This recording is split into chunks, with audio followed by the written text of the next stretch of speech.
A few hours have passed since the bracket finals and night has fallen on the battle tree. To celebrate the end of the preliminaries, a big banquet has been organised with champions, referees and contestants alike eating to their heart's content. Ash and Red as voracious eaters take full advantage of this, while on either side of them, the Oak cousins sigh that their rivals really are two peas in a pod. Across from them, AJ is eating quite heartily as well, having taken his loss to Benga rather well, a fact which Red is immensely proud of, while Joe as always is quiet, eating sensibly and not saying much. Beside the Team Kanto table, all their Pokemon sit together enjoying their own feast of carefully crafted Pokemon food, berries, and a range of regional delicacies like Pokebeans and Poffins. As the frontrunner team with two members in the top four, Team Kanto garner their fair share of attention, with some of the early round knockouts coming over to discuss battle strategies, or just wish Ash and Gary luck.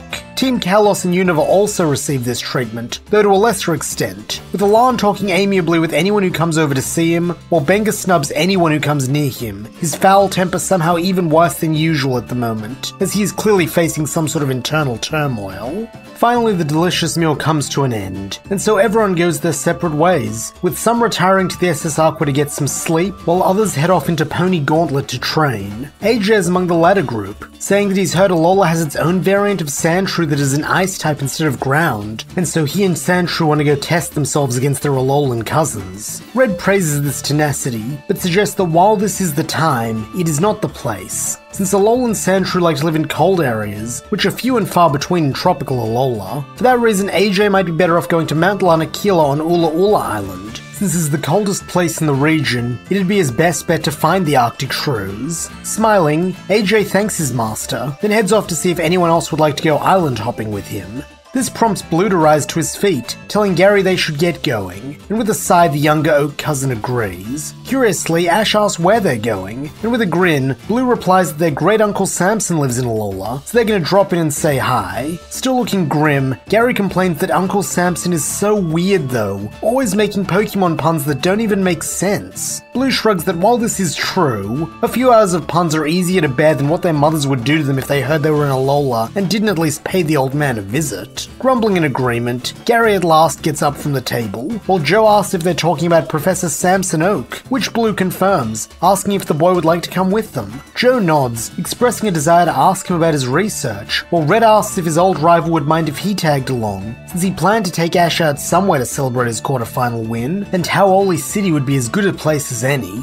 Blue replies the more the merrier, and so the group depart, with Blue and his students taking to the air on Blue's Charizard, while Ash and Red ride on Aero. Thanks to the speed of these two champion-raised Pokemon, it only takes about an hour to cross the vast expanse of ocean between Pony Island and Melee before touching down on a large campus in the shadow of a multi-story building. Waiting out front for them is a man who bears a striking resemblance to Professor Oak, aside from his darker skin tone and longer hair. Hopping off Charizard's back, Blue embraces the man, while Gary acts cool, giving his great uncle a wave. Ash, Red and Joe decide to hang back, but when Samson Oak sees them, he beckons them over, introducing himself to the two boys, while giving Red a grin, asking if this means Miss Green is also with them. With a pang, Red shakes his head, and Samson calls this a shaman, since he mischievous her smiling face. Ash at last understands what Gary meant about laboured puns, but such thoughts are promptly forgotten when Blue pipes up, saying that Green is actually arriving in Alola tomorrow, since she wants to watch the finals of the Battle Tree tournament. Ash calls this awesome, though he is a bit confused, since he thought Blue told him she died. Nonetheless, he expresses eagerness at getting to finally meet his mentor's other arch-rival.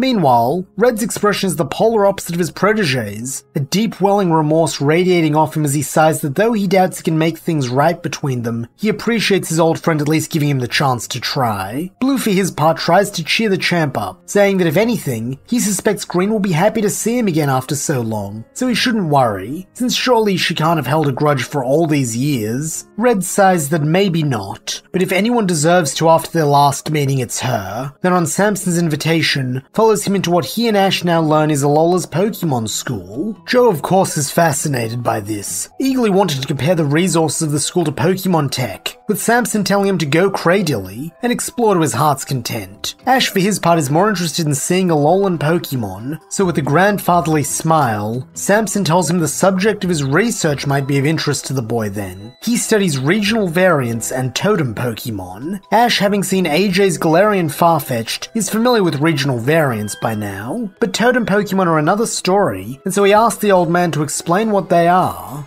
Beaming, Samson replies that he'd be better off showing Ash, before pulling a Pokeball from his pocket and lazily dropping it so it bursts open. What emerges is a giant Raichu.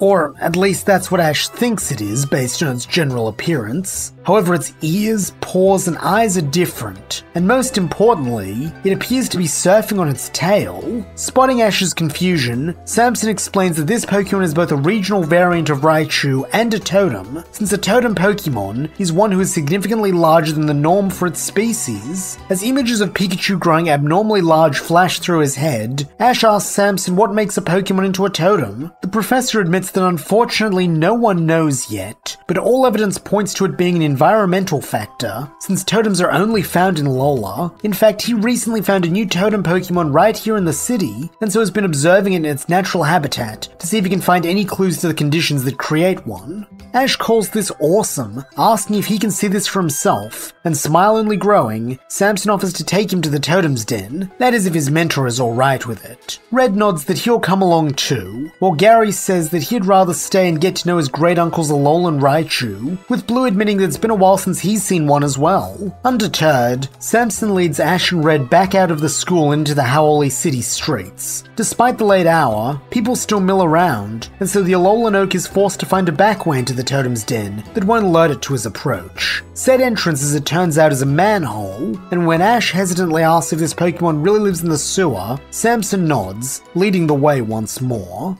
With a smile, Red follows, and so Ash brings up the rear, with the trio making their way into the subterranean tunnels. Pikachu, due to having a Pokemon's superior sense of smell, registers his objection up on Ash's shoulder, but nonetheless he stays where he is as Samson guides them along a carefully plotted route, marked by small glow-in-the-dark stickers of various Pokemon. Pikachu's mood does perk up a little when he sees a Pikachu sticker along the way, and so wanting to make his buddy happy, Ash falls behind so the electric rodent can examine his likeness for a little while longer. Unfortunately, this does cause Ash and Pikachu to lose sight of Red and Samson, and when they call out for them, it is someone very different whose attention they attract. Out of the darkness to Ash's left, a deep rumbling can be heard, and as Ash and Pikachu look over, they see a pair of large blue eyes shining out of the gloom at them. With the sound of heavy sluggish movements, the eyes draw closer, and as Ash's eyes adjust, he sees the figure as large and gelatinous, with a body resembling a pile of slime. Up close, he also sees that this Pokemon has a rainbow coloration, starting green at the top, then cycling through blue, yellow, and pink ripples all the way down. It also possesses what appear to be white fangs and claws, as well as horns protruding from random places on its body, but aside from this and its color, it appears to be a muck.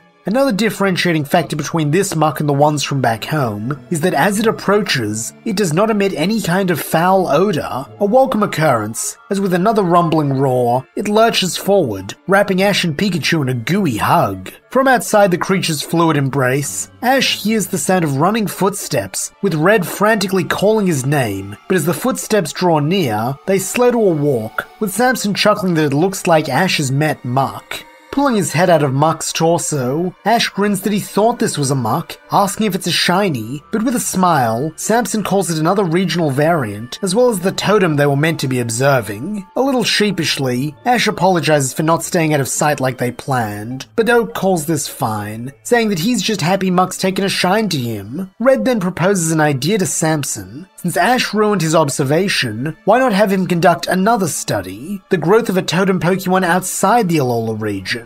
After all, they are set to head back to Kanto after the tournament, and this could be a chance to gather valuable data. Samson calls this a Goodra idea, and so with a smile of his own, Red tells Ash that if he wants, he is free to catch the totem Muck. Looking up at the gunky Goliath, Ash asks if he would like to join his team, and with a loud excitable roar, Muck slithers off Ash, allowing him to reach for his belt and toss a ball. This is met with no resistance from Muck, with stars soon briefly lighting up the sewer. Red then pats Ash on the shoulder, congratulating him on another successful capture, while at their feet, the Pokeball vanishes in a flash of light, headed for Professor Oak's lab. Wanting to get a chance to introduce Muck to his other Pokemon, Ash asks Samson where the nearest Pokemon Center is, so he can call the lab, but Samson tells him that if he wants, they can just head back to the Pokemon school, since he has a transfer machine in his office, and that way he can Seadra his cousin Samuel. And so it is that Ash, Red, Pikachu, and Samson return to the Pokemon school, where to their surprise they find not one Alolan Raichu, but two, Gary having transferred his own Pikachu over from home so that he could evolve it here. Samson congratulates Gary, while Ash grins that he's about to call the professor as well. This is stopped by Blue, who informs Ash that his Gramps is on a flight to Alola, so all transfers will need to be handled by his sister and Bill for the next couple of days. Ash thanks the older Oak for this tip, then heads for the phone, punching in the lighthouse's number, and being met soon after by the image of Daisy Oak. Upon seeing him, Daisy beams, congratulating Ash for making it to the top 4 of the Battle Tree tournament, and asking if he needs her to swap his Pokemon for him. Nodding, Ash says he does, and after some thought, decides to send Frogadier, Trico, and Chimchar back to the lab for a break, after all the work they put in today, bringing Muck, Corvisquire, and Sandslash back in their place. When this is done, Daisy warmly tells the Ketchum boy that she'll be rooting for him tomorrow. That is unless he goes up against her cousin, in which case he's on his own, before ending the call with a laugh. It is only now that Red and Blue take notice of the time, and so with a smile, thanks Samson for his hospitality, saying they need to get their young charges back to the Aqua for some rest before the big day tomorrow. Piping up, Joe points out that since he's already been eliminated, maybe it would be alright for him to stay here tonight and make use of the Pokemon School's resources. Blue says that'll be up to his uncle, but the Alolan Oak tells Joe he is welcome to stay for as long as he likes. With this settled, Blue and Gary depart on Charizard, while Ash and Red do likewise on Arrow. As Ash mounts up on Arrow's back with Red, an idea strikes him, and so pulling Corvisquire's ball from his belt, he brings the flying type out, figuring it will appreciate a chance to stretch its wings. Upon being released from its ball, Corvisquire greets Ash with a sweeping bow, as if it were a knight addressing its liege, then with a loud caw, ascends into the air, clear exultation in every movement. The sight of his Pokemon so happy makes Ash happy, and in turn, seeing Ash happy warms Red's heart. So much so that as he and Ash leave land behind for the vast expanse of ocean between Melee and Pony Island, the champ asks Ash if he'd like to learn how to fly a Pokemon, since by the look of Ash's Corvisquire, it's going to evolve soon, and when that happens, he should know how to soar on its back. At that moment, Corvisquire passes overhead, and excitedly Ash calls to it, telling it what Red just said, before grinning that he'd love to learn how to ride on it.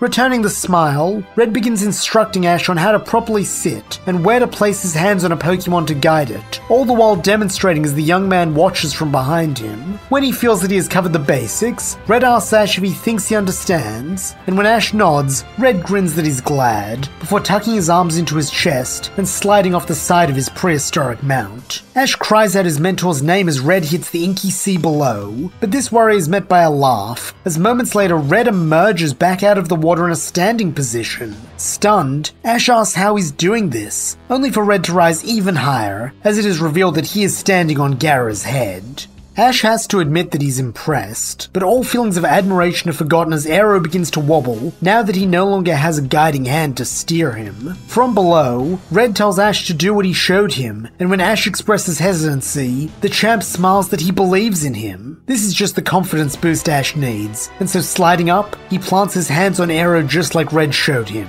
At once the Aerodactyl stabilizes, and as Ash applies some pressure, Arrow moves as seamlessly as though he is part of Ash's own body.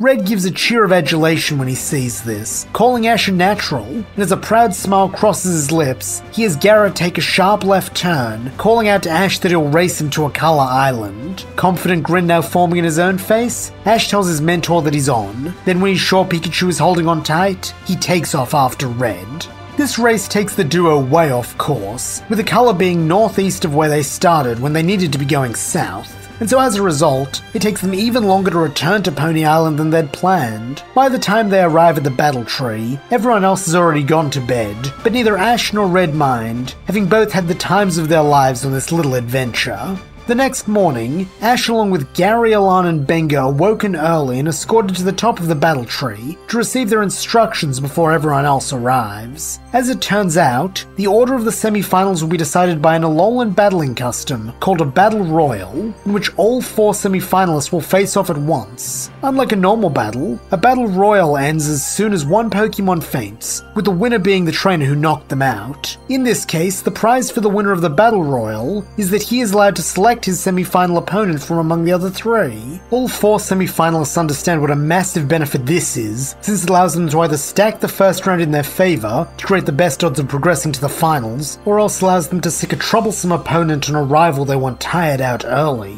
However, on the topic of tiring, the finalists also realize that whichever Pokemon they use for this Battle Royal will have a battle's worth of fatigue put on them before the semis even begin, which in high-level battles such as this could be the difference between victory or defeat. Even this far in, their mentors have constructed a test to push them as trainers, and so as the spectators start to make their way into the newly erected stands to watch these final few bouts, Ash, Gary, Alan and Benga all consider their strategies. Red is among the first to arrive. Having barely slept last night at the thought of seeing green again, it is an equally exciting and terrifying prospect. Much like he felt stepping into Viridian City with Ash all those weeks ago, he is uncharacteristically jittery, and this is not improved when an all-too-familiar man of orange hair and beard drops into the seat beside him. Acidly, Red asks what Lysander's doing here, but the Lysander Lab's leader is utterly serene, as he answers that he's here to cheer on Alan, having been invited as a friend of both him and Diantha.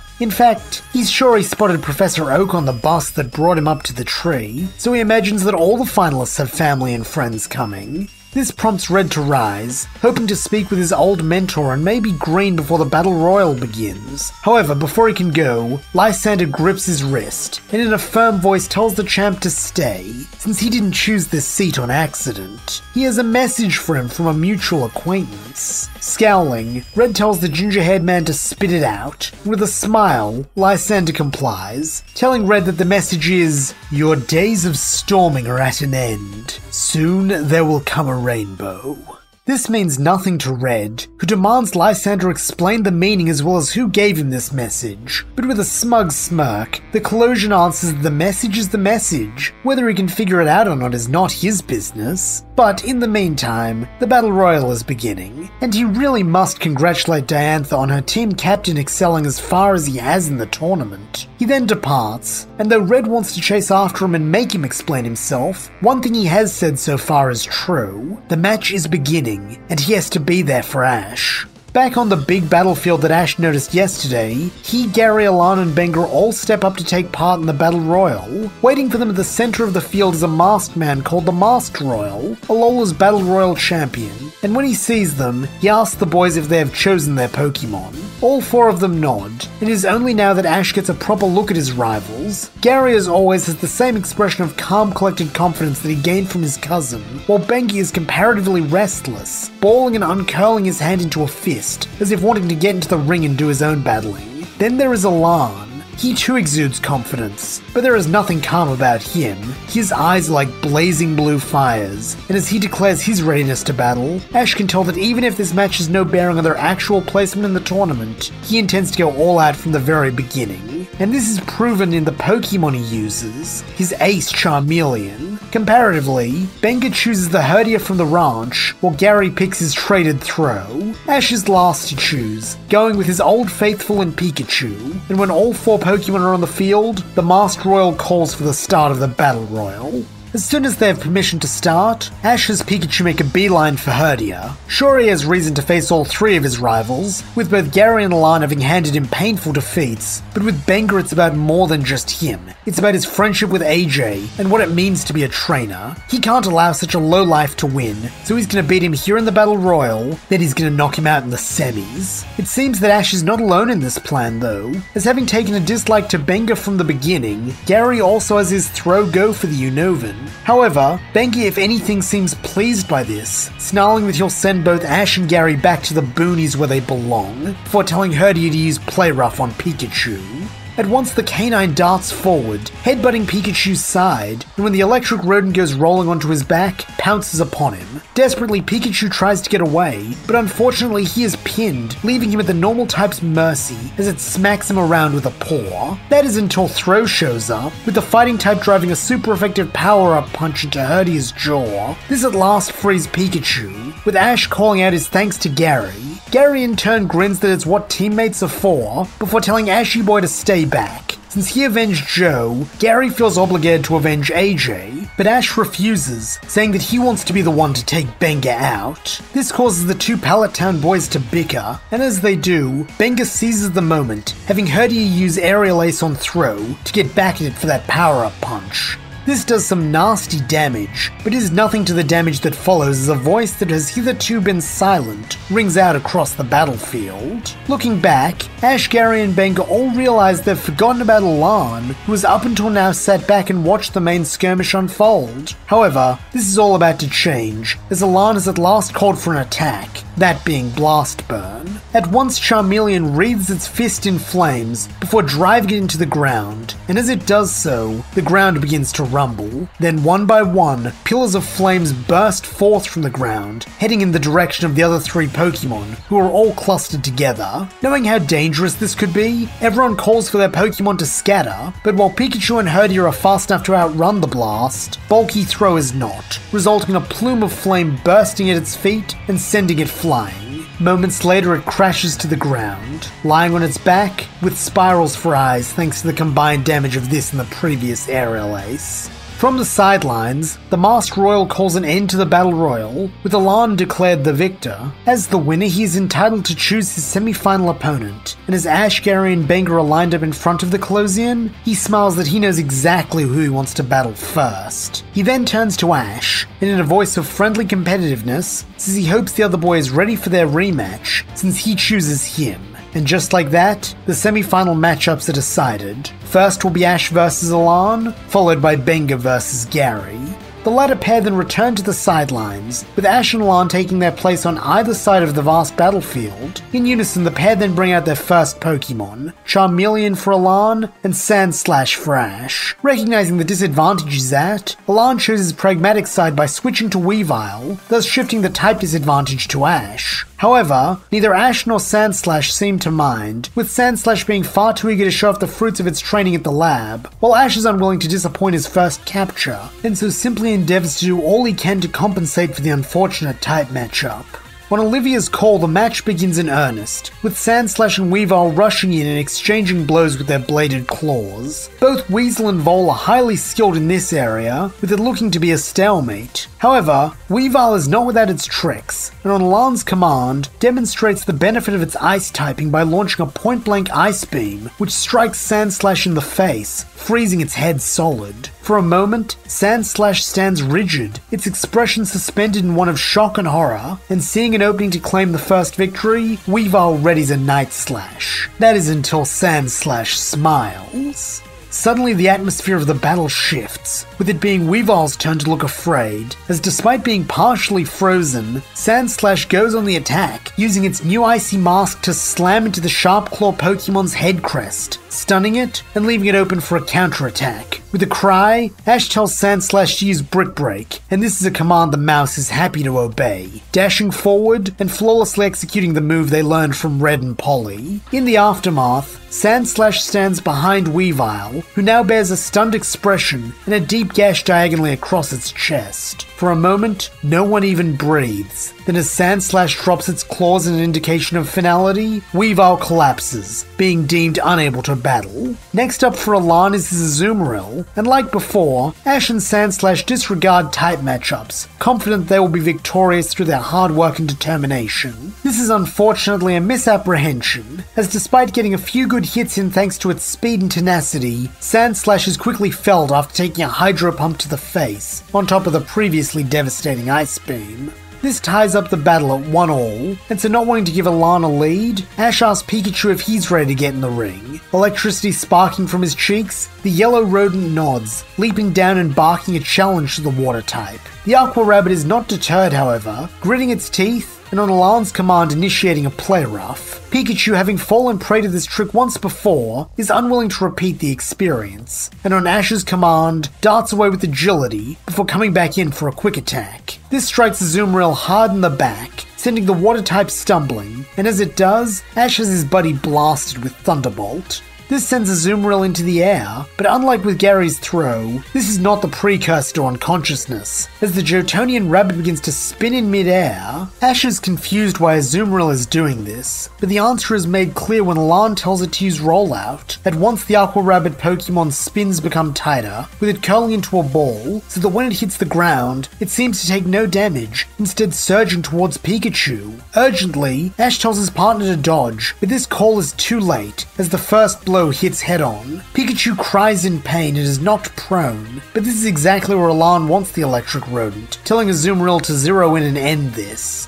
Thankfully, even though Pikachu is down, he is not out, and so on Ash's command, launches a Thunderbolt at the speeding water type, dealing continual super effective damage and turning this match into a race against time. Quicker and quicker Azumarill gains ground, while seemingly showing no sign of wavering, and when it's almost on top of Pikachu, Ash braces to see his best buddy get pancaked. But then at the last second, Azumarill uncoils, having been knocked out at some unknown point, and only continued due to the momentum holding its attack together. This momentum is still in effect, however, and so even though the attack itself is negated, he is still hit by the full weight of Azumarill, which is nearly 5 times that of Pikachu, which does a fair amount of damage. As a result, Pikachu certainly looks worse for wear when Alan recalls Azumarill, and when the Closian chooses to replace it with a Pokemon that his Pokédex tells him is called Chestnut, Ash decides to recall his partner in favor of Corvisquire. Being 4 times weak to flying moves, Alan wisely swaps the spiny armor Pokemon for a flyer of his own, that being Unfezant. Without needing to be told, Unfezant and Corvisquire take to the air, thus beginning the aerial portion of this battle.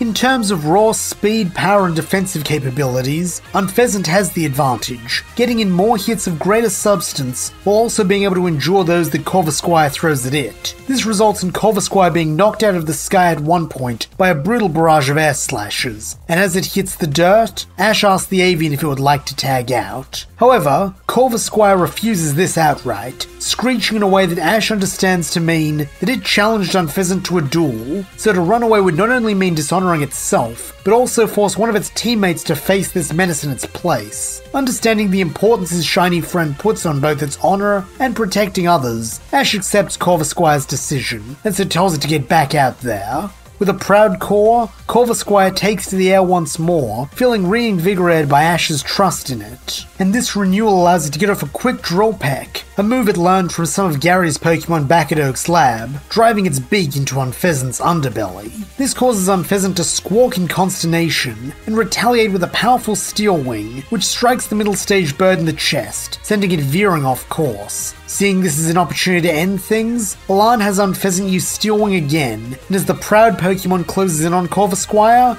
Ash desperately cries out for Corvisquire to use Protect. In the nick of time, the bubble of protective energy bursts in front of Corvisquire, but as the pair of flying types look into each other's eyes, both know that as it stands, Corvisquire can't win this. The thought of this failure, not only for itself, but for its team, hurts Corvisquire more than any attack could, and so it makes a crucial decision.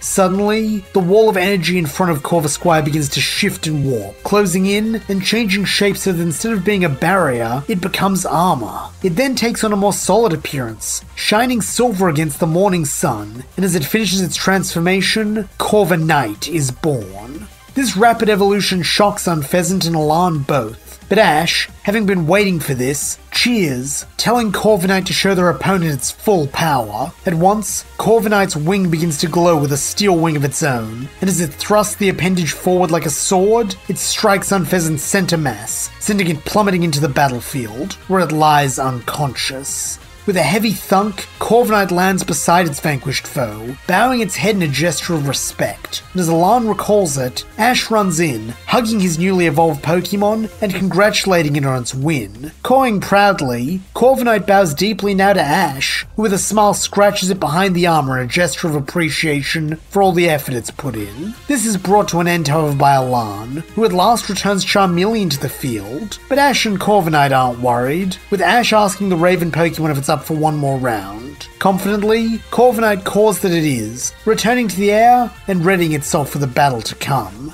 Though Charmeleon has the type advantage, Corviknight has an important advantage of its own, that being the power of flight, which allows it to employ hit-and-run tactics, while also protecting it from moves like Blast Burn which emanate from the ground. This, coupled with the newly gained force behind its drill pecks, make it clear that Charmeleon will soon be another casualty of the Nightbirds campaign. However, having as deep a bond with his starter as Ash does with his, Alan does not give up, instead telling Charmeleon to use Dragon Claw to grab onto Corviknight's wing next time it comes in for a drill peck. Ever the loyal companion, Charmeleon obeys, sliding under the next drill peck and leaping onto Corviknight's back. It then wreathes its claws in green draconic energy and clamps down, piercing through the heavy metal of the flying type's armor and securing its spot. This allows Charmeleon to stay in place even as Corviknight returns to the air, and more importantly, it puts it in the perfect position to blast its opponent with a point-blank flamethrower. Cawing and screeching in pain, Corviknight rolls and weaves in midair, doing anything it can to dislodge its unwelcome passenger. Finally, one such hairpin turn does the trick, forcing Charmeleon's grip to come loose and sending it plummeting towards the ground. Alan and Charmeleon both roar in horror at this, but soon Charmeleon's roar changes from fear to adulation as a white light engulfs it. From the light burst two mighty wings, and just before it can come crashing to the ground, Charizard soars, gliding over the battlefield, then rising high in pursuit of Corviknight. Unfortunately for Ash and Corviknight, now on top of typing, Alan and Charizard also have speed on their side, and as the Fire Lizard closes in behind the Steel Raven, it belches a torrent of flame which catches Corviknight and knocks it out with a metallic clang as it hits the ground. Sighing deeply, Ash thanks his flyer for its effort, returning it to its ball and bringing out Bouffalant. In turn, Alan calls back Charizard, seemingly wanting to save its strength for what he considers more of a challenge, and in its place brings forth a Beldum. As a species, Beldum only ever learn one move, Takedown, and so that is what Alan calls for. Meanwhile, Ash decides to fight fire with fire, having Bouffalant use Head Charge. In the center of the field, these two powerful moves collide, with neither Pokemon giving an inch, until eventually they are forced apart by the buildup of pressure between them. With no winner to be had, both Bull and Bot try again, and again, and again. Each time the result is the same, with the pair being perfectly matched, though at the cost of them each taking a bit more recoil damage each time. This quickly begins to wear on both Bouffalant and Beldum, with it soon becoming clear that neither will be able to stay up much longer. With this in mind, Ash and Alan give the same command they have every other time, though this time with the instruction to hold nothing back. Both Pokemon take this instruction to heart, and so with ferocious cries, burst forth, gaining speed faster than they ever have before, both utterly dedicated to getting this win for their trainer. As a result, when they meet in the middle and slam their foreheads together one last time, the force is so massive that it sends a shockwave rippling through the arena. Beneath them, the floor of the battlefield cracks, but even still they will not yield, pushing and pushing until finally something gives. No one watching can tell what the trigger for the end actually is, but all can see that something is definitely wrong, as suddenly the pair of Pokemon go silent and skid past each other. Both their foreheads are smoking at the point of impact, and after a few seconds of this silent motion, they both fall forward, Beldum at Ash's feet and Bouffalant at Alan's. The match is then declared a draw, and so both trainers recall their fallen Pokemon. Alan then returns Chestnut to the field, while Ash brings out his newly captured Alolan Muck. Eyeing the variant up, Alan calls Ash's newest capture impressive, since even for a large species such as Muck, it is in the upper echelons. Beaming with pride, Ash tells his rival that it's a totem, and this makes Alan smile that Ash had already piqued his interest, but now he is even more determined to defeat Muck. To show this eagerness, Alan is first to go on the attack, telling Chestnut to use Hammer Arm. Seeing this, Ash retaliates by having Muck use Gunk Shot, but unfortunately the shot goes wide, allowing Chestnut to close in and bring its arm down hard on Muck's head, splattering it. This is not the sort of physical contact the hug-loving blob likes, and so on Ash's command, it reforms with its jaw on top of its head, so that when it clamps down on the embedded arm, it is with a series of fangs. Howling in pain, Chestnut attempts to extract its arm, but being a gelatinous being, Muck just manifests more of itself around the arm, using its considerable size and weight as an anchor to hold Chestnut down. It then attempts to extend itself up the arm, hoping to immerse the entirety of Chestnut in its sludgy embrace. But here Alan has a counter, telling Chestnut to use Spiky Shield. At once an orb of green light surrounds Chestnut, blowing Muck away, and allowing the warrior chipmunk to free itself. As Muck reforms again, Alan reevaluates his strategy. Close quarters combat will do him no good, as Muck can just use its form to dampen the impact and try to smother Chestnut again. He could switch to Charizard and use its fire attacks to fight from a distance, but with the poison dark type's liquid body, there is a risk, however minute, that some of it may spray on Charizard's tail, and with how thick it is, it might just be enough to... Alan doesn't want to think about that. If he can avoid it, he will keep Charizard back for now, and just have Chestnut use its ranged move. Thankfully, due to this Muck's dark typing, it is not resistant to what he has in store, meaning he and Chestnut should be able to get the win here. Alan then puts his plan into motion, calling for a pin missile, and at once a volley of spikes burst from Chestnut's shell, soaring high into the air before raining down on Muck, skewering it. This causes the sludge Pokemon to rumble in pain, and recognizing this is a winning strategy, Alan calls for a repeat of the attack. This time a full 5 spikes descend on Muck, but this has its benefits, as Muck is given more of a chance to launch its counter, Disable. This means that when Alan orders the move for a third time, nothing happens, giving Muck a chance to slowly close the distance between them without fear. As it does this, Ash shoots Gary a thumbs up, silently telling him that this strategy is largely inspired by what he learned from his battle with Dreepy. Not wanting Muck to touch Chestnut, Alan has the spiny armor Pokemon use Gyro Ball, entrusting the centrifugal force of its spinning to stop any fragments of goo clinging to it after it and Muck have made contact. This goes just as planned for Alan, with Chestnut splattering more of Muck around the field, but as the grass type comes to a stop, Ash grins that it's time to end things. Looking perplexed, Alan says that it almost sounds like Ash is happy about what just happened, but with a chuckle, Ash says he is, since with how big it is, Alan may not have noticed that each time Chestnut hit Muck with a physical attack, it sent little bits of Muck flying all over the ring, and when it reformed, not all of it returned to the main body. Piecing together what Ash is getting at, Alan orders Chestnut to search everywhere for any trace of Muck on it, and to the grass starter's horror, when it lifts one of its feet, it sees a clump of sludge stuck to the bottom of its foot. This is all Muck needs, as suddenly instead of reforming around the main body, the splattered mass of Muck flies towards the piece, as if drawn by powerful magnetism. Even the main body is sucked in, remanifesting around Chestnut's leg faster than it can remove the offending ooze. Urgently, Alan calls for a Spiky Shield, but it is too late, as at such close range, Muck is able to launch a surefire gunk shot, which strikes Chestnut in the face, stunning it. This moment of vulnerability, as it turns out, is the difference between victory and defeat, as in the small frame of time where Chestnut is defenseless, Muck's gelatinous body consumes its foe. In such a toxic environment, the grass starter simply cannot survive, and so moments later when Muck belches Chestnut back out, its eyes are spirals. This brings Alan to just Charizard, while Ash still has half his team left, even if both Pikachu and Muck are badly battle damaged. Nonetheless, Alan has faith in Charizard, and so with a cry of its name, brings forth his oldest and most trusted partner. With the end now in sight, Ash tells Muck to go for another gunk shot, but Charizard is faster, much faster, as it takes off at top speed, flying towards Muck and manifesting those draconic green claws. Quick as a flash, one claw slices the gunk shot in half, rendering it useless, while the other decapitates Muck in a single swing, causing its sludgy head to splatter to the ground beside its body. The body soon follows suit, losing its form and becoming a sea of slime with 2 spiral eyes floating in the middle, to indicate that it has fainted. 1 down, 2 to go.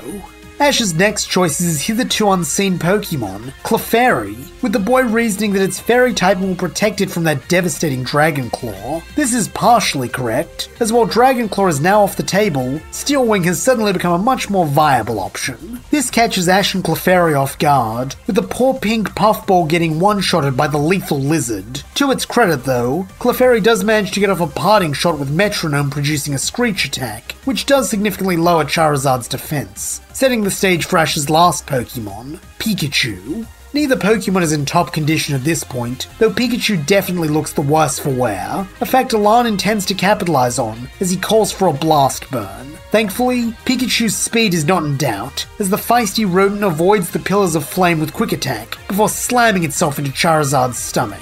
This does very little to the pseudo-dragon even with its lower defense, and in response, Charizard swats Pikachu away with its tail, sending him crashing into the dirt. Alarm then has it give chase, flying at those tremendous speeds again and striking him with Steel Wing. Pikachu's agonized cries ring through the battle tree, but nonetheless, he rises to his feet once more, and when Ash asks if he can still fight, the Electro-type gives it a determined thumbs up. However, whether things will stay this way are anyone's guess, as Charizard comes in for a follow-up Steel Wing. Using the steel as a conductor, Ash has Pikachu use Thunderbolt, and while this hits for super effective damage, it is not enough to make up for the damage Pikachu takes in return, as he is clotheslined by Charizard's wing. This leaves Ash in a dire position. If even his super effective move can't dole out the damage he needs, how is he supposed to win?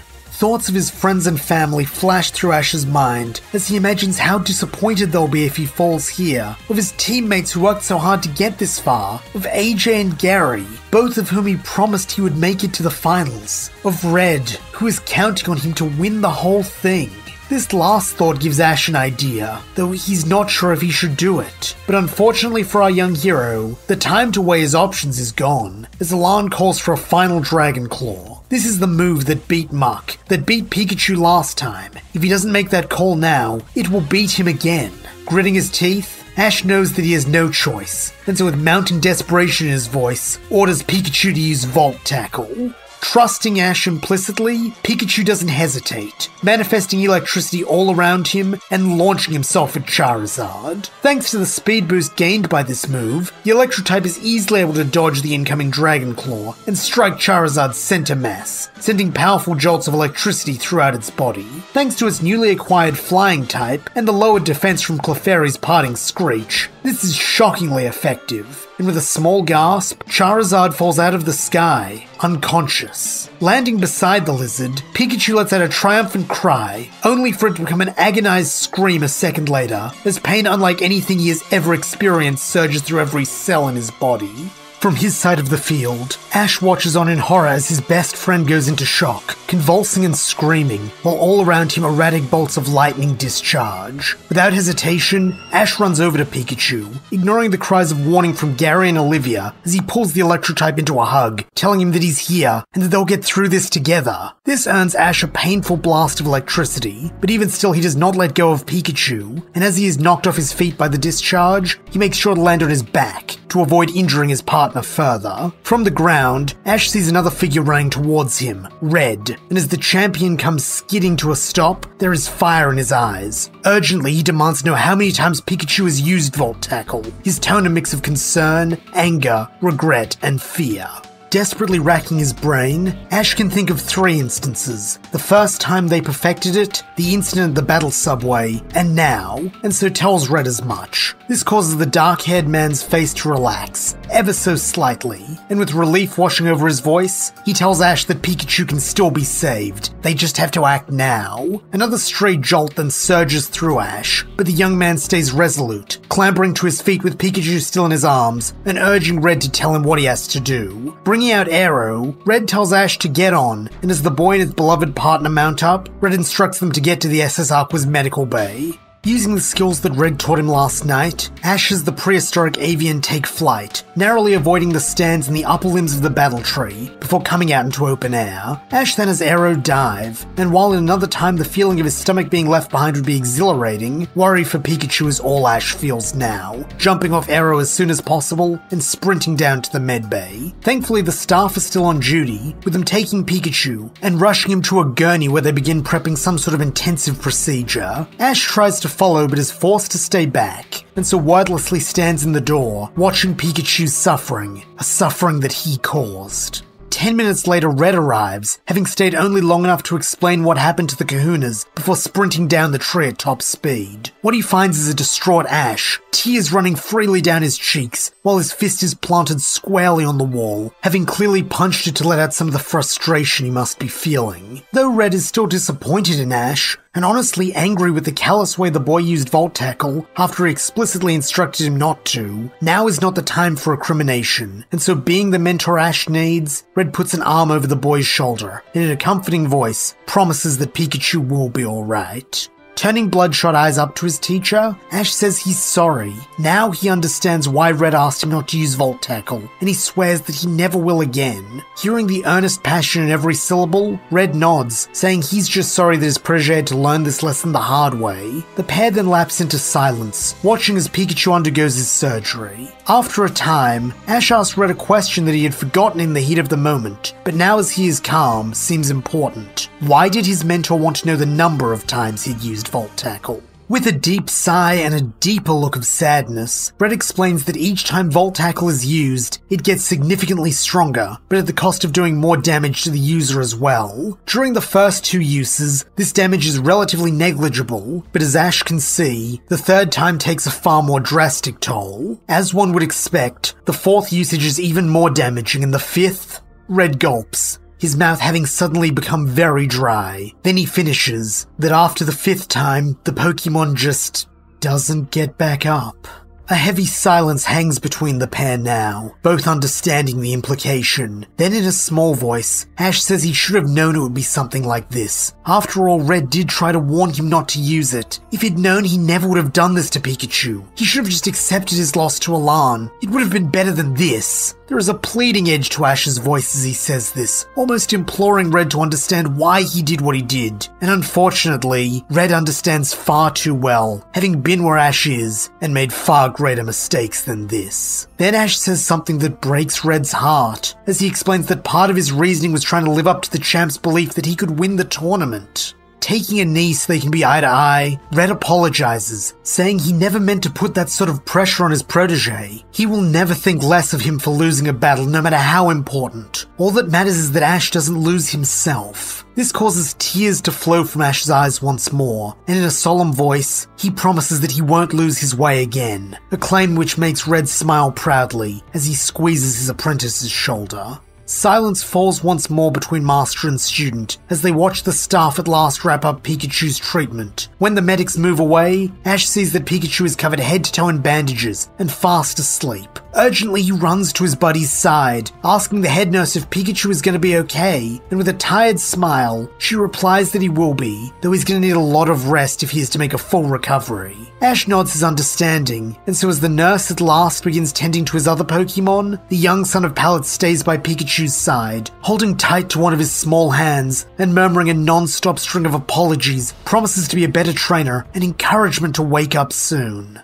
There is a timeless quality to the infirmary, and so Ash is unsure if it has been minutes or hours since his battle when Blue arrives, to inform him that Gary's match is over, and now he is needed in the finals. A sense of ruefulness fills Ash at this, as he thinks about how even this morning the finals seem like the most important thing in the world, but now they are the furthest thing from his mind, as in truth he doesn't feel as though he deserves to be there. With more interest than Ash can muster in this moment, Red asks his rival who won the other semi-final match, and with a sigh, Blue replies that it was Benga. It was a close match, but in the end that Volcarona of his proved too strong for Gary's team. Remembering the devastation it rained upon AJ's Charmeleon, Ash has no trouble imagining this, and so finally detaches himself from the still sleeping Pikachu to make his way over to the door. It is time for him to battle his hardest, not only to avenge both Gary and AJ, but also for the sake of what Pikachu and the rest of his team have sacrificed to get him here.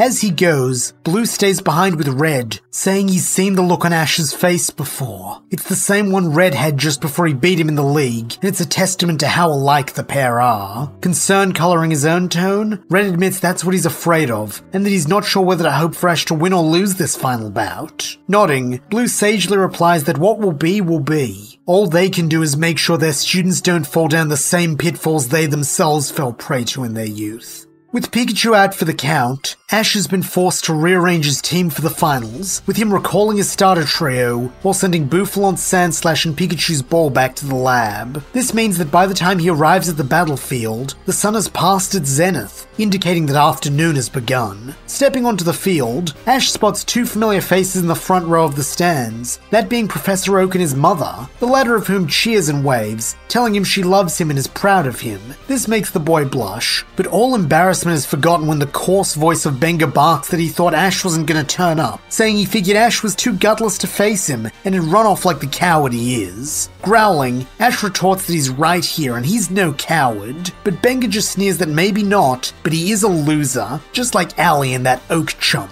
Though, considering his mentor is a soft old has-been, what did he expect? Ash and Gary then pipe up from their seats next to Delia and Professor Oak, telling Benga to cram it, that he doesn't know the first thing about Blue and Master Red. But Benga just shrugs their words off, declaring that with this win he'll show them all and finally get what he deserves. As he says this, that twitchiness from the Battle Royal is back, and when Hulla as the finals ref instructs Ash and Benga to take their places, Benga shoots AJ one last hateful look. The pair are then instructed to bring out their first Pokemon, with Ash choosing Chimchar, while Benga opens with Ferrothorn. It seems that fortune has smiled on Ash with this matchup, and so he quickly calls for a Flame Wheel, but despite the massive damage this is sure to do, Benga doesn't swap, instead having Ferrothorn use Spikes. At once, the Steel Grass type expels a volley of its metallic spines, but oddly enough, all of these miss Chimchar, scattering on the ground and allowing the Flame Simian to strike. Ferrothorn screeches in pain at this quite-effective move, but still smirking, Benga just orders it to use Spikes again. With a Warble, Ferrothorn complies, shooting more of the pointy projectiles, but once again, they all go wide, allowing Chimchar to follow up with a second quite-effective Flame Wheel, taking Ferrothorn out of the match.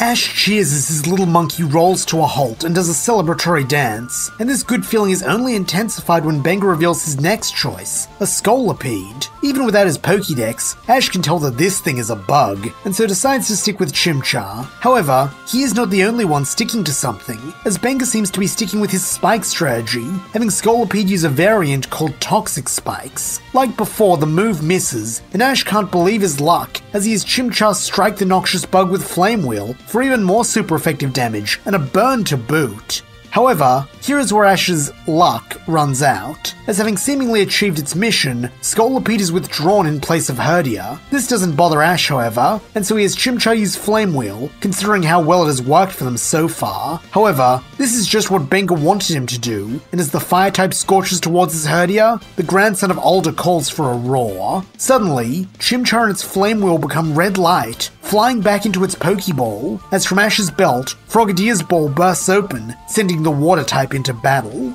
As soon as Frogadier touches down on the field, all hell breaks loose, with the scattered spikes that have up until now laid dormant on the field coming to life and soaring towards the Ninja Frog. Before either Ash or Frogadier can react, the water type is skewered all over, and then to make matters worse, a purple rash begins to form under its eyes, indicating that it has been poisoned. Despite this onslaught, Frogadier remains ready to fight, and though Ash feels shame at having fallen into Benga's trap, it is eclipsed by the pride he feels at his Pokemon's display of loyalty. Wanting to repay this, Ash focuses up, telling Frogadier to rush in and use Pound, and with the speed of the wind itself, the Shinobi Toad is on the move, appearing in front of Herdia and slamming one of its webbed hands into the dog's snout. Herdia howls in pain, but this moment of weakness quickly passes as Benga has his Pokemon use Thunderfang.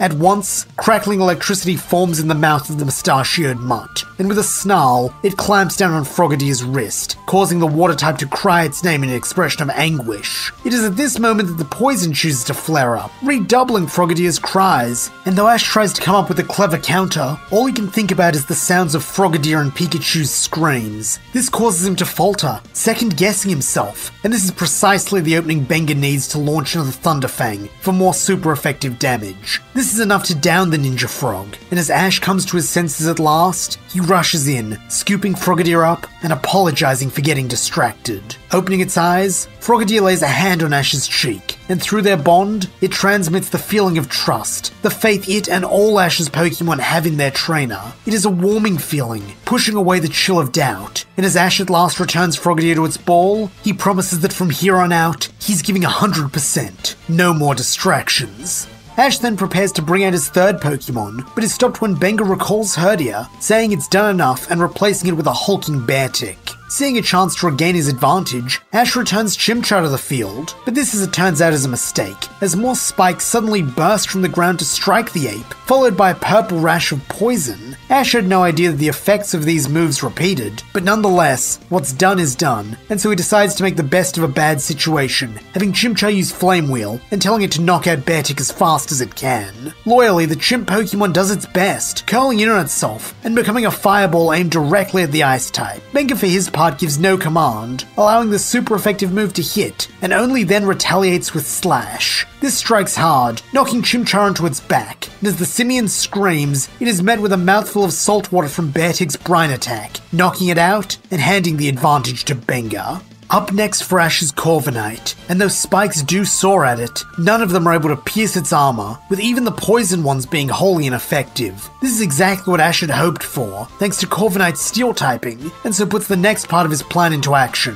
having Corviknight aim a steel wing at Beartic. Wings glowing, the Nightbird immediately goes on the attack, and like with Chimchar, Benga doesn't stop this, instead having Beartic ready an Icicle Crash counterattack. As a result, Beartic is bowled off its feet, falling unconscious thanks to the super effective move, but in return, Corviknight is hit in the wing joint by a spear of ice, crippling its range of motion and causing it to make a crash landing into a cluster of spikes that dig deep into its unshielded neck. This puts it in the perfect position for Benga's next Pokemon, Herdier, and as the dog Pokemon returns, it savages the downed bird with Thunderfang, quickly taking it out as well. This makes the redhead laugh, saying that it was worth it to sacrifice Frothon and Beartic to beat Corviknight and Frogadier, since now nothing Ash has can stand a chance against his Volcarona. Ash is disgusted by this, asking how the other boy can talk about his Pokemon friends like they're game pieces to be used and cast aside when they've served their purpose. It's not right. Benga, however, retorts that right, wrong, truth and lies are all dictated by the strongest person, and when he wins this tournament, that's gonna be him, not Ash, not Gary, and certainly not Allie. Him. Likewise, that's why his Pokemon are willing to sacrifice themselves for the strongest member of his party, because they know in the end that strength is all that counts. Disgust for Benga only growing, Ash growls that they'll see if he still feels that way after he loses here to a team who value each other as partners, not tools. He then hurls Trico's ball into the ring, and despite the spikes and poisoning, the Woodgecko gives its trainer a determined nod that says it's ready to battle. Counting on Trico's speed as its greatest asset, Ash opens with a quick attack, striking Herdier head on and making the Unovan dog yip in discomfort. However, Benga is not going to take this lying down, and so strikes back with a much more effective aerial ace. This wounds Trico, but the gutsy gecko stays firm, retaliating with a pound that drives its thick tail into Herdier's face. It then prepares to follow up, but is brought to its knees by the pain of poison rippling through its veins. Planting a hand on the ground to steady itself, Trico seems to draw strength from the fact that it is connected to a giant tree, just like its home. In fact, this gaining of strength is quite literal, as from the point of contact, a faint green glow starts to trickle up Trico's fingers, coating its hand, then its arm, then its whole body. Ash isn't sure exactly what this is, but when he calls for another quick attack, Trico's movements are more fluid, almost like it's become one of the battle tree's leaves carried by the breeze. The force of this quick attack is also far greater, with Herdier being blown off its feet, allowing Trico to smack it back down with another pound, and with his mysterious power-up, it is enough to end the match. Such a win reinvigorates Ash, but the same cannot be said of Trico, whose green glow now fades, leaving instead the purple rash of poison, which causes it to flinch in pain. Seeing how worn out Trico is, Ash returns it, as Benga does the same with Herdier. For his next Pokemon, Ash chooses Muck, and as the poison type lands with a wet splat on the battlefield, the spikes attempt to skewer it like they have with all the rest. However, this time they have no effect, with the regular spikes becoming new claws, fangs, and horns for Muck, while the poisonous variety become a tasty snack that Muck absorbs into itself, briefly upping the vibrancy of its coloured stripes after consuming such a toxic substance. This at last frees Ash from the peril of Benga's spike trap, but this does not mean he is out of the woods yet, as Benga's 5th Pokemon is none other than Dragonair. With a hiss, the pseudo-legendary takes to the sky, much as it did the first time Ash met it. But nonetheless, the young Cantonian is not deterred, calling for a gunk shot. Fortunately, this is able to hit, splattering the lithe serpent with foul-smelling slime, and even causing the purple rush of poison to form over its snout. Ash can't help but grin at this last sight, happy to see Benga get a taste of his own medicine, and so presses his advantage with another. This time, however, Dragonair is ready, swatting the glob of goo away with its tail, and in so doing, rendering Muck's one and only ranged attack moot. Not wanting to see his newest capture suffer needlessly, Ash returns it in favour of Clefairy, who thanks to Muck's clearing of the entry hazards, is able to land unimpeded. From his end of the field, Benga taunts Ash, asking if he's really sending his dolly out to fight for him now, but this is cut off when Ash orders a Moonblast. Despite being daytime, Clefairy manifests a ball of pink lunar energy in its fist, and with a high-pitched cry, lobs the orb right at Dragonair. The first sign of worry in his voice, Benga tells Dragonair to get out of the way, but it is not needed, as just like every other time Clefairy has tried to use this move at range, it fizzles out before it can hit its target. From the crowd, Ash hears several people laughing, though no one's laughter is louder than Benga's, who guffaws that he knew this little puffball was nothing but a sad joke. This sets an evil expression on Clefairy's face, and as its fingers start to glow, Ash grins that it's a joke alright, but the joke's on Benga. Sneering, the Unovan tells Ash to stop talking in riddles, and so Ash obliges, saying that his Clefairy is a real wild card. That's why it loves to rely on its signature metronome when it's in a tough spot. So now the question is, which of them is fate about to play a practical joke on? At that moment, Clefairy's fingers stop glowing, as all around it, the fairy type manifests an aura of indigo and crimson energy in the form of a dragon's head. This dragon's head then shoots upwards, with Clefairy right in the center, a whole spectral dragon forming behind it, so that as it draws close to Dragonair, it is a menacing beast bearing down on the pseudo-legendary. However, as Benga's secondary ace, Dragonair is no slouch, narrowly avoiding the fangs of the fearsome dragon, though its reprieve is a brief one, as moments later it is slashed by the dragon's talons. Having hit its mark, Dragon Rush then fades, placing Clefairy above Dragonair in the air. This is just what it needs, and so summoning its patented Moonblast Slap, Clefairy brings the little pink orb down on top of the flinching Dragonair's head. This sends both Pokemon crashing to the ground, though this landing is much worse for Dragonair, who despite two super effective moves one after the other is still standing. Figuratively speaking, that is. However, perhaps it would have been a kindness if the Moonblast Slap had knocked it out, as now it is at the mercy of Ash's malicious Clefairy, who takes great pleasure in manifesting an even bigger Moonblast this time, and hammering away at the dragon type like it were wielding a cartoon mallet. After 3 or 4 of these super effective hits, Dragonair is granted the sweet embrace of unconsciousness, and so Benga at last decides to bring his one true ace into the fight, Volcarona. Ash, for his part, decides to stick with Clefairy, who is feeling pumped after its bout of dragon slaying, and so gives Volcarona a look that says, "Watch yourself, you're next." Volcarona's response is, well, nothing. The Firebug remains perfectly impassive, seemingly waiting for Benga's command to move in the slightest. Ash, meanwhile, refuses to take Volcarona lightly, knowing that this is the Pokemon that defeated both AJ and Gary, and so tells Clefairy to try and squash the bug with a Moonblast Slap as quick as it can. Eagerly, Clefairy obeys, rushing Volcarona with a Moonblast charged in its palm, and even leaps up to try and strike the levitating insect in the face. However, Benga, who has clearly developed a deep dislike for Clefairy for what it did to his second best Pokemon, tells Volcarona to stop this with a Psychic. At once, the bug's already blue eyes begin to glow, and Clefairy is caught in place before being thrown backwards with enough force that it leaves a deep furrow in the ground as it skids to a stop at Ash's feet. Surprisingly, Clefairy is still conscious after this, and so with a snarl, Benga tells his ace to use a point-blank fiery dance so there's no chance of the puffball getting away.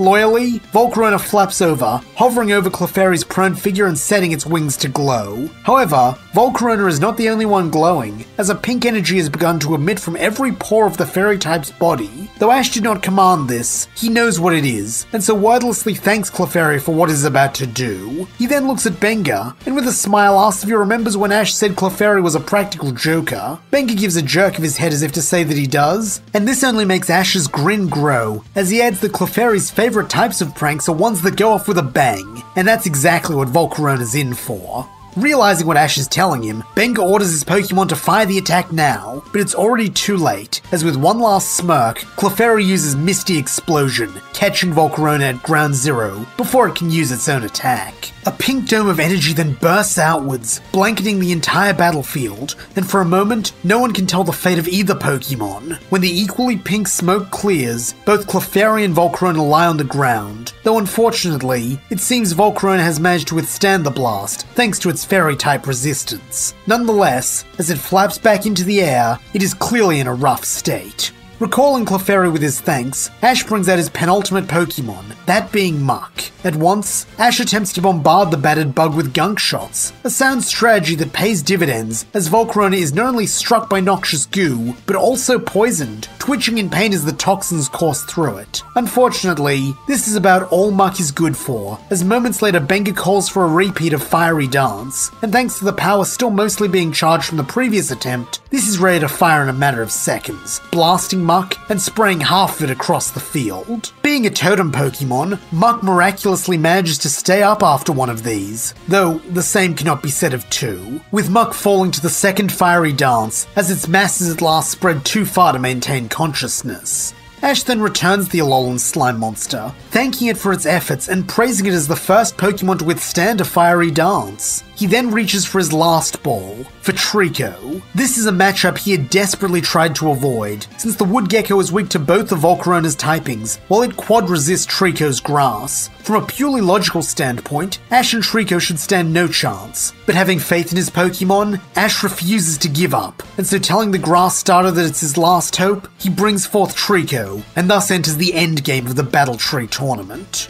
From his side, Benga sneers that Hulla might as well declare him the winner now, since there's no point in this battle continuing. This is met by an angry bark from Trico, who in spite of its cool demeanor, respects Ash too much to let this slander go unpunished. Ash then joins his voice to Trico's, telling Benga not to count them out yet, since when friends believe in each other, anything can happen. Coldly, Benga tells Ash that Pokemon aren't meant to be friends, they're subordinates bred for battle, and if that's what that has-been Red's been teaching his cousin, no wonder he's become such a loser. Angrily, Ash retorts that he and AJ have grown a lot under Red's guidance, but Benga scoffs that in that case, he can prove it with his final Pokemon. It is Trico who nods now, accepting Benga's challenge before planting both hands onto the battle tree. At once it gains that green aura again, and when Benga orders Volcarona to one-shot the lizard with Fiery Dance, it actually manages to dodge out of the way of the attack, a first for the tournament, and maybe ever considering the stunned look on the Unovan's face. Nonetheless, Benga just calls for another Fiery Dance, assured of the fact that it will only take one of Volcarona's signature moves to knock Trico out, and in this he might be correct. Except shocking as it may be, Trico avoids this Fiery Dance as well, seemingly doing its own dance, moving in time with the rhythm of nature. This dance brings Trico closer and closer to Volcarona with each step, until finally it is on top of it. Frantically, Benga tells his ace to take to the sky, but with the enhanced speed granted by whatever this ability is, Trico is faster, leaping up and swatting the bug back down with its tail. The impact of this strike leaves a crater bigger than Clefairy's, and as the shadow of Trico hangs over Volcarona, everyone knows that the end is near. In a last-ditch effort to claim victory, Benga desperately orders one final Fiery Dance, knowing that even with this new power-up, Trico won't be able to dodge at point-blank range. Ash quickly comes to the same conclusion, and so urges his friend to retreat, but stoic Trico is unwilling to give up this chance at victory, and so with one last climactic cry of its name, launches forward at top speed, and drives its head into Volcarona's. Silence falls, as everyone awaits the results of this clash, with both Ash and Benga holding their breath and wondering what will emerge from Volcarona's crater. For a moment, nothing happens. Then at last, the first sign of motion comes into view. It is Trico, battered, bruised, and without his protective aura, but undeniably still conscious. And as it pulls the defeated body of Volcarona out with it, the match is called in its favor. No one is more shocked by this than Benga, who for the first time ever must recall his ace in defeat. Now against all odds, he is down to his last Pokemon, and as he brings Scolipede back out, he is reminded of why he did not call upon it sooner. It is still in bad shape from its battle with Chimchar back at the start, and with that burn, it looks ready to keel over at any moment. Ash can see this too, and an idea, a glorious, hope-filled idea fills his mind. Him, the winner of the Battle Tree tournament. All he has to do is call one last attack and victory will be his. Looking to Trico, Ash asks if it's okay to keep going for just a little while longer, and with a weary nod, the grass gecko readies itself. Jubilation in his voice, Ash calls for a final pound, and with stumbling steps, Trico breaks into a run, ready to end this once and for all. Across from it, Scolipede's eyes go wide, while behind it, Benga's mind goes blank. This is the end. Then, something happens. Something so small that most would miss it. Trico twitches, the poison from toxic spikes flaring up one last time, and in the wake of its fatigue, this is too much for the grass starter, who falls forward, coming to a stop inches from its opponent. And just like that, the finals are over. Benga is the winner of the Battle Tree tournament, while Ash falls to his knees in defeat. In a whisper, the young son of Pallet apologizes to his team, saying they were so close. But as if on cue, each of the balls on Ash's belt bursts open, and as each Pokemon appears, they give Ash a smile. Chimchar, Frogadier, Muck, Clefairy, Corviknight, and Trico all look up at their trainer, and as they do, there is no reproach in their eyes. Instead, the light of pride and friendship shines through, and as tears well in the Cantonian's eyes, he blubbers that they're the best friends a guy could ever ask for. The voice of Red then rings out behind Ash, as he states that his Pokemon are right. There's nothing to be upset about. He gave it his all out there, and never for a second lost sight of what's really important. That is a more admirable feat than any victory, and it is something his protege should be proud of. With a sniff, Ash thanks Red and his Pokemon, though it seems there is still one more who wishes to voice this sentiment, as in the distance, Ash hears the cry of Pikachu. Rising to his feet, Ash runs towards the sound and is met by his best buddy, good as new and bounding up the battle tree towards him. Pikachu then leaps into his trainer's arms, and smiling wider than he ever has before, Ash hugs his starter, crying that he's so happy he's okay, and so sorry for making him use Volt Tackle. In response, Pikachu nuzzles Ash, signaling that all is forgiven, and he's happy to see him too. And as the pair make their way back to the others, the electric rodent is back in his favorite perch on Ash's shoulder. Glad to see Ash happy again, Red suggests that it's sportsmanly conduct to shake the victor's hand, and so with only a little bit of hesitancy, Ash approaches Benga. In contrast to Ash, Benga stands alone, and the Ketchum boy can't help but feel a pang of pity for his rival. Gruffly, Benga asks Ash what he wants, and with his best attempt at graciousness, Ash responds that he wants to congratulate him on his win. It was a tough battle, and one that he'll never forget. Benga's reply is just as taciturn as his greeting, giving Ash a shrug and muttering, "Yeah, whatever," his eyes still locked on something in the distance. Wondering what's so interesting, Ash looks over, and what he sees is Alder talking to AJ. Both are admiring AJ's Charmeleon, and when Alder praises his grandson's raising of the fire type, Benga's scowl only deepens. Getting an idea for what might really be going on, Ash smiles that Benga's a lot like AJ when they first met. He was also a jerk who only cared about winning and being the strongest. But with time, he learned what real friendship is, and so maybe Benga could as well. Maybe he just needs someone to show him the way. He then gestures towards Red and his Pokemon, even managing a genuine smile, but this is met with a scoff and a sneer, as Benga coldly asks why on earth he'd want to be anything like that loser Ally.